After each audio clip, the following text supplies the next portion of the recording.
Vamos a concluir el ejemplo en el que nos quedamos la clase pasada. Se trataba de un bloque que pesa 10 kilogramos y mide 10 centímetros de cada lado. Se empuja hacia arriba sobre una superficie con inclinación de 15 grados. Entre la superficie y el bloque existe una película de aceite SAE 10W a 100 grados Fahrenheit. Si la velocidad del bloque es constante e igual a 5 metros sobre segundo y la película de aceite tiene un espesor de 0.001 pulgadas, determínese la fuerza necesaria que se requiere para empujar el bloque. Suponemos que la distribución de velocidades en la película de aceite es lineal. Muy bien. Como habíamos mencionado en la clase pasada, nosotros podemos dibujar el bloque y las fuerzas que están interactuando con él en esta superficie inclinada.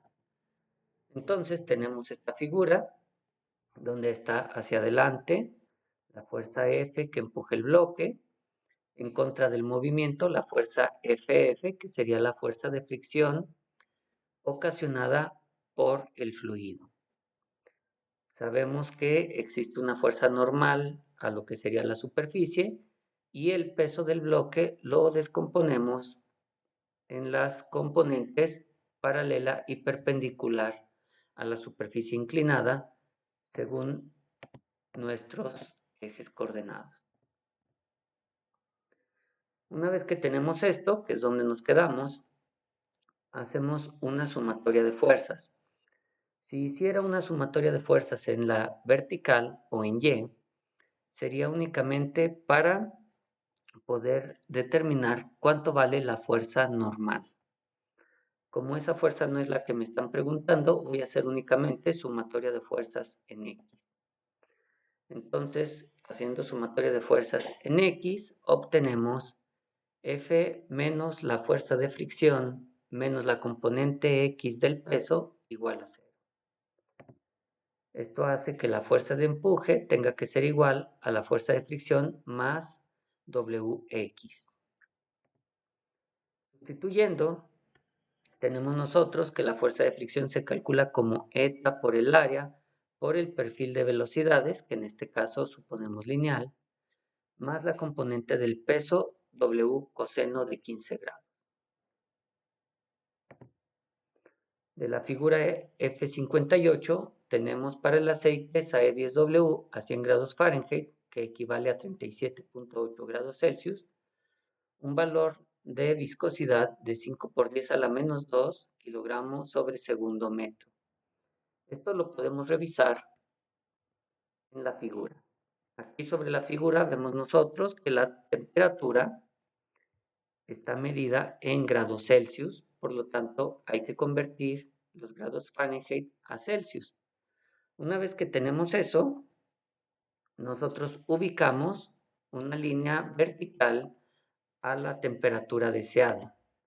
Esta debe de intersectar el aceite en cuestión, en este caso SAE10W, y entonces simplemente leemos hacia la izquierda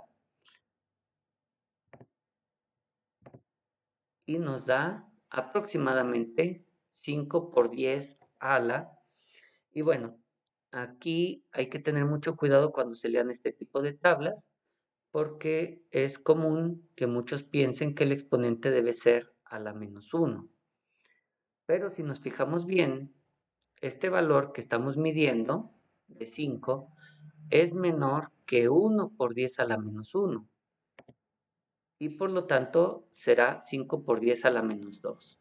Está entre 10 a la menos 1 y 10 a la menos 2.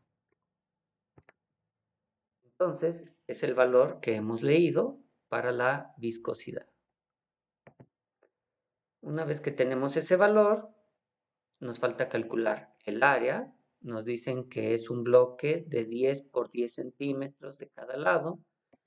Por lo tanto, el área sería de 10 por 10 centímetros cuadrados o 0.01 metros cuadrados.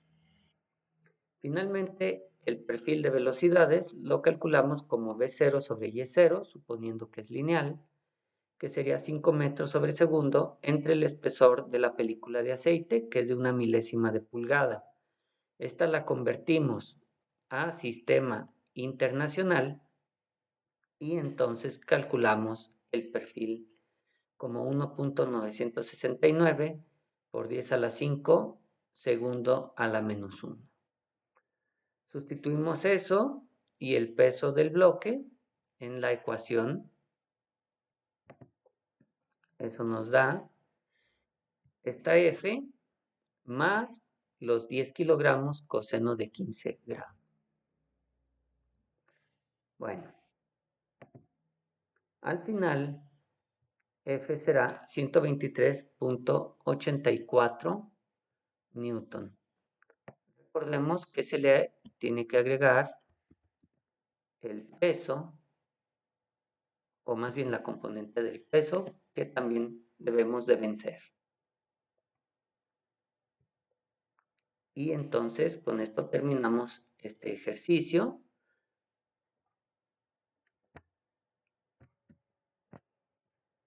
Ahora les toca hacer el ejercicio que dice: se desea cubrir con barniz un alambre para devanado con propósito de aislamiento.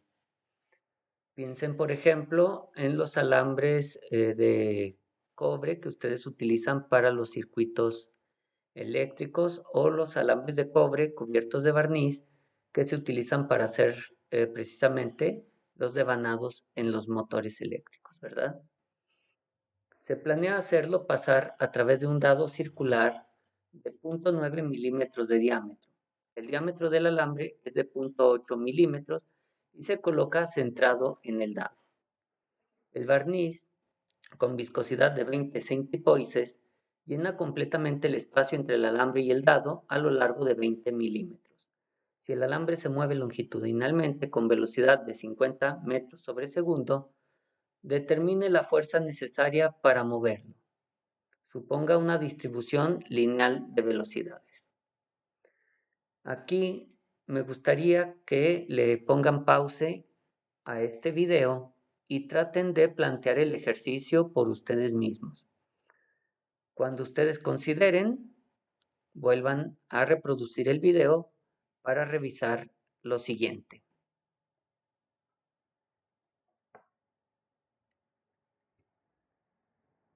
Bien, para el planteamiento se tiene entonces un alambre.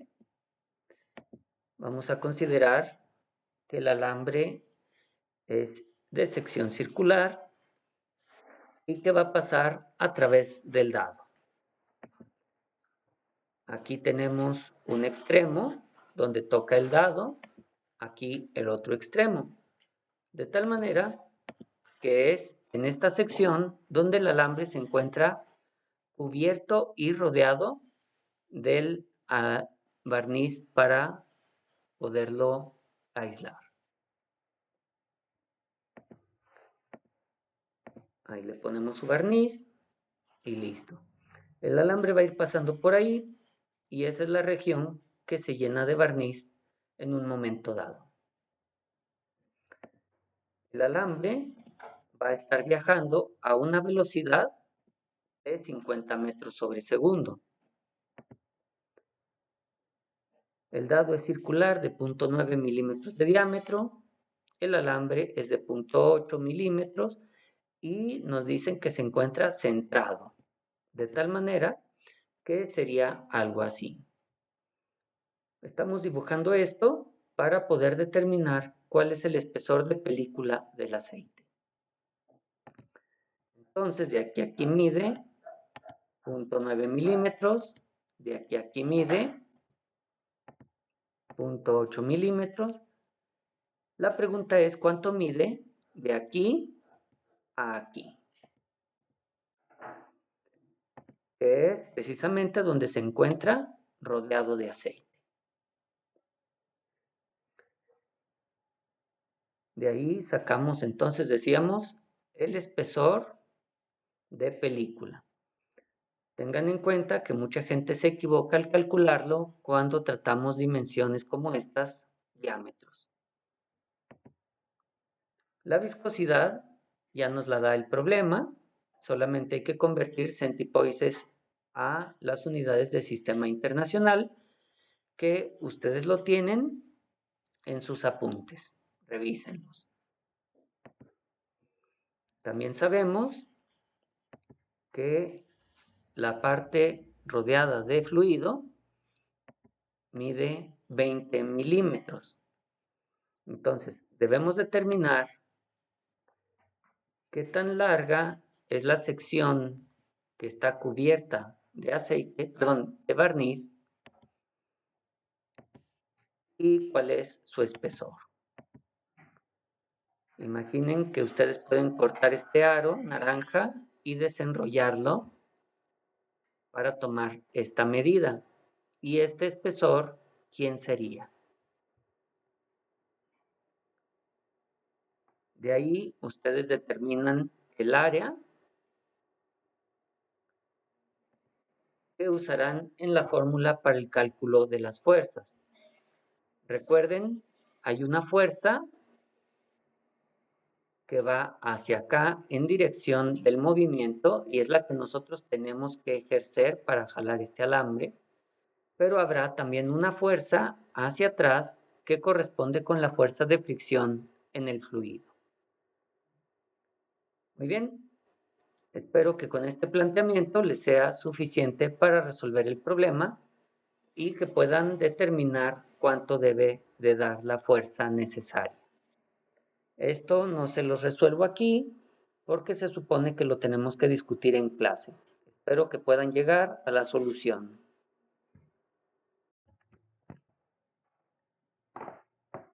Bien, una vez revisado el concepto de viscosidad, revisaremos lo que es la viscosidad cinemática.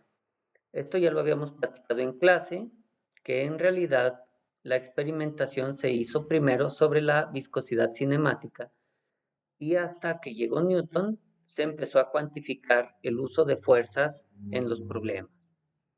Entonces, la viscosidad cinemática es la primera que se midió. Sin embargo, vamos a tener que determinar una relación entre la viscosidad dinámica y la viscosidad cinemática, y esa es la ecuación 7. Viscosidad cinemática es igual a viscosidad absoluta o dinámica entre la densidad.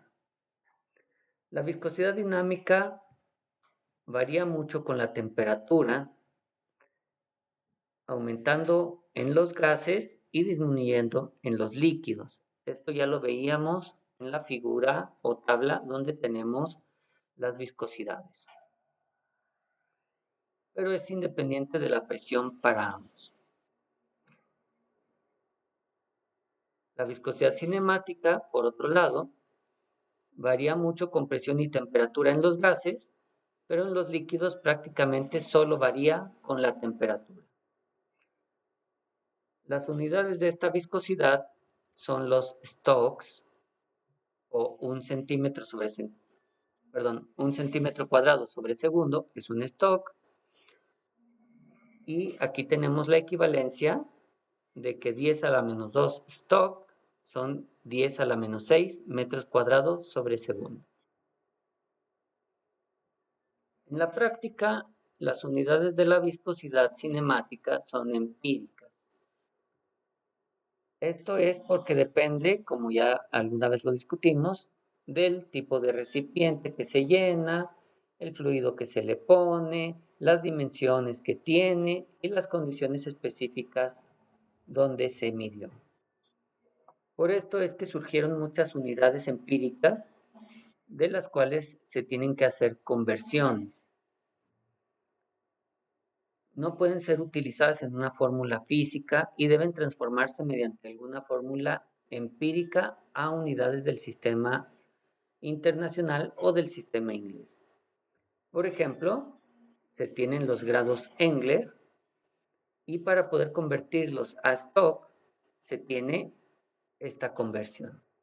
No vamos a usar ese tipo de unidades, pero sí hay que entender que alguna vez tendrán ustedes las unidades del sistema empírico y tendrán que transformarlas a algún sistema, ya sea internacional o inglés. Ya habíamos platicado sobre fluidos newtonianos y no newtonianos. Solamente hay que recalcar que fluidos newtonianos son en general de baja viscosidad, como el agua, el aire y la mayor parte de los gases. Entre los fluidos no newtonianos, es decir, los que no cumplen la ecuación que vimos para la viscosidad dinámica, vamos a tener la sangre, grasas, materiales plásticos, metales líquidos, suspensiones, etc. Y la ciencia que los estudia es la reología. Para medir la viscosidad, ya habíamos revisado en alguna clase, pero me gustaría que busquen un poco más al respecto sobre cómo funcionan estos aparatos. ¿Sí? El viscosímetro de bola, viscosímetro DIN 4, viscosímetro de torsión, etc. Nos quedamos ahí y ya la siguiente clase revisaremos rápidamente lo que es la clasificación de flujo en fluidos. No es muy difícil, lo pueden ir leyendo. Y ya les queda su tarea 1.3. Desde hoy ya la tienen que ir haciendo. Bueno, eso sería todo lo que corresponde a la clase de hoy. Hasta luego.